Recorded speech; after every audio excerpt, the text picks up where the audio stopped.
Alright, so here I'm going to show you how to run some comps. I took this lead out of the database I have of leads. So first I paste the lead into Google to see if I can find a Zillow search return for it. Now when I did this at the time, I was actively doing this, so I'm running through this video with you in real time as I'm running real comps on a property that was submitted to me via a form on my website.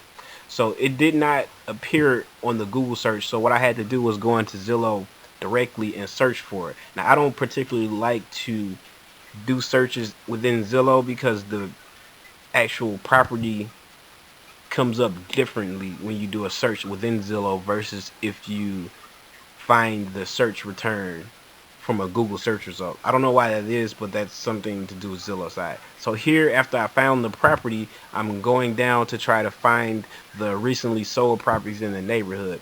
And when I scroll down to the bottom, I realize that it actually does not show those recently sold properties for this particular property in Zillow. So now what I'm going to do is use my secondary method to locate the comps for this property. And to do that, I'm going to a website called findcompsnow.com. This is a really great website. It shows properties that were sold for cash. It shows properties that were sold for by private lenders and retail. So it has a lot of really useful information in it. Now, when you run the search, you have to actually click the address that appears below to run your search, otherwise it won't work. So after you click that address and do the search, it takes a while for the search to actually happen because it's gathering all the data from its databases.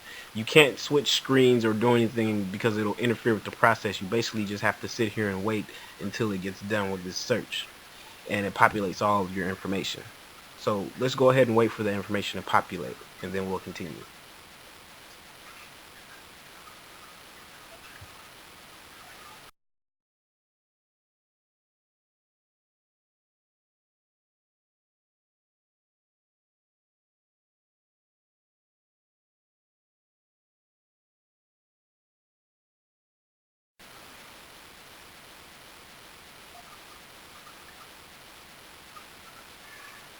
So here's slowly coming up. All of the red dots are the properties that sold for cash in the area. The blue dots are retail, I believe, and the green is private money. You can see the legend down there at the bottom that shows what the colors represent. So what I like to do is I'll first organize the cash buyers by the properties that were bought for cash by the rooms to match one up that has a similar bedroom and bathroom to the property that we're looking for. So here I find one, 3-bedroom, 2-bath.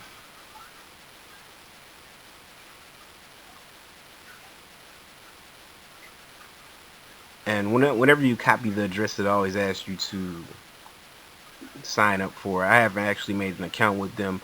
I probably will in the future. But anyway, I copy the address here so I can look up some more information on this property.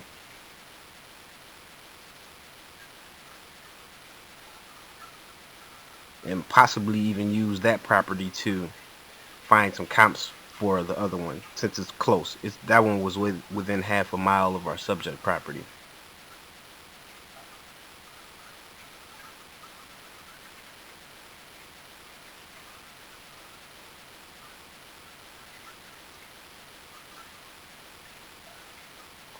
And also I want to look at the pictures of this one to see what kind of condition this property was in.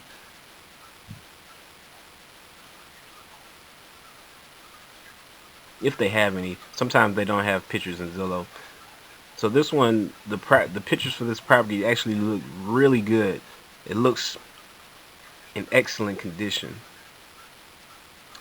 Not too many repairs, if any, that I see need to be made.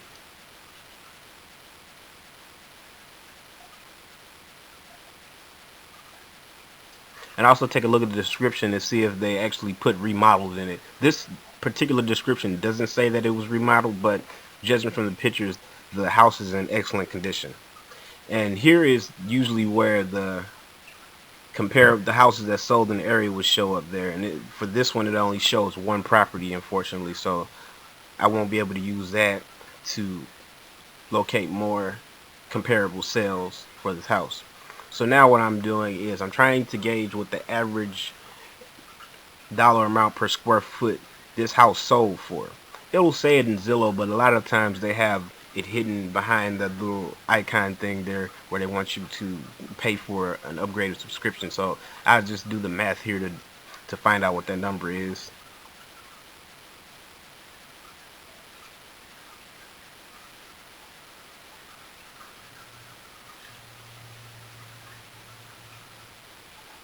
Now I'm going to find the square footage of our subject property and multiply it by that to see how much the property could be worth if it was consistent with what the square footage of the other house sold for.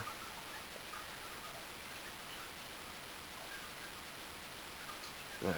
Now I don't really trust this number because it's very large. It's extremely larger than what the Zestimate says. The Zestimate you can't really trust it, but it's never really like hundreds of thousands of dollars off.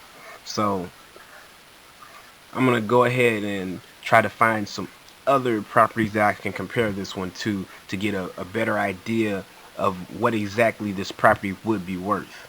So now I'm going to scroll down. Well, yeah, there we go. I'm scrolling down to the other sections to see if I can find some other subject properties I can compare it to.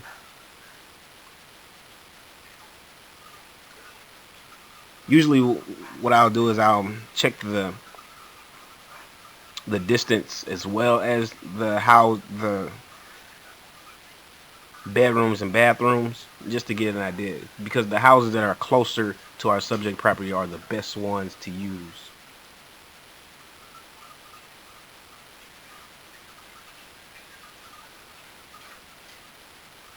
Now you see when I pasted the address in there, it came up differently than versus when I found it in the search result. It has this little pop-up menu here.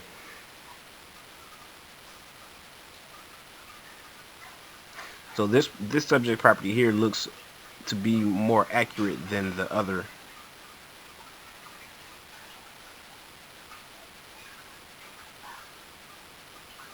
And there are some recently sold properties down here that I could use to run some more comps. So here I attempt to actually open up these other ones so I can see all of them.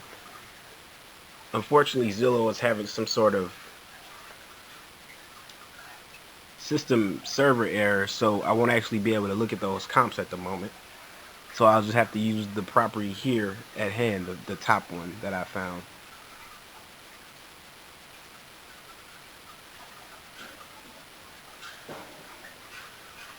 And here it actually states in the description that this one is newly remodeled. So that's good. That's a good idea of what the after repair value of the house will be. And this property here seems a lot more accurate than the original one. The original seemed like sort of an anomaly for the neighborhood. So now I'm just doing the math over again to find the average square footage dollar amount that this property sold for.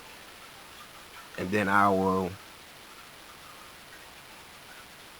multiply that by our subject property square footage to see what the subject property could possibly be worth.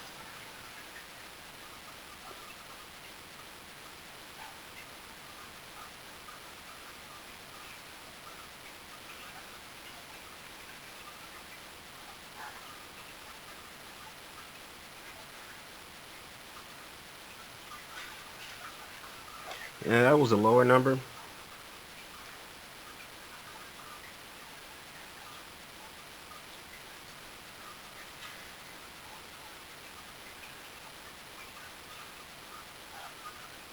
And now I'm going to find another one. This one is what somebody purchased for retail for the house.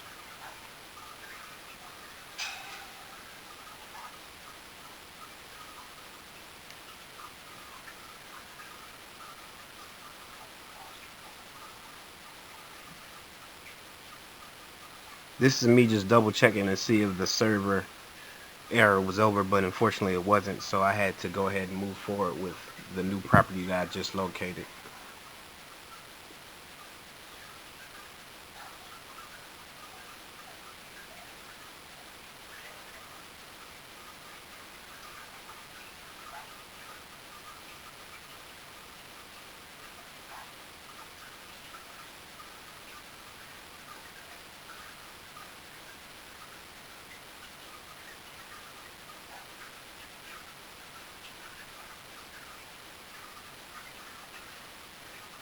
And this is me just taking a look at what the estimates are for the other properties in the neighborhood, just to get an idea. Even though, like I said, the estimate number is usually not accurate, but it's never too far off. Maybe you'll find them 20, 30,000. Sometimes I've seen it up to like $40,000 difference, but never like $100,000 or anything like that.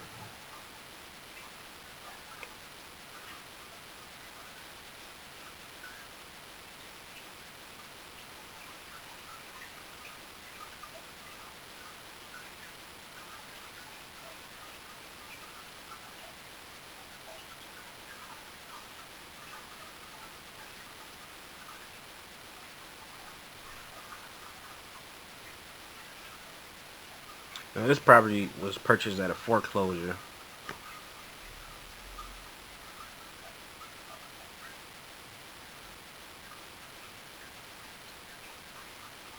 and it doesn't show any other properties that were sold in the area, but it does show that another person has a property in the area that's they're trying to sell for 75,000. And this is an idea of what I'm getting at. I'm thinking that this property is more around that $70,000 comp range that I ran earlier. It seems that these properties sell for about this much. So what I'm doing is the $70,000 property. I'm going to check Google for it, the address to get directions to see how far it is from our subject property. When I run this distance in Google, it shows that it's fine. Sometimes you can do a straight line distance as well. The properties in this area are selling between 70 75,000. We'll use that $70,000 figure for our offer for our after repair value, and that's pretty much it.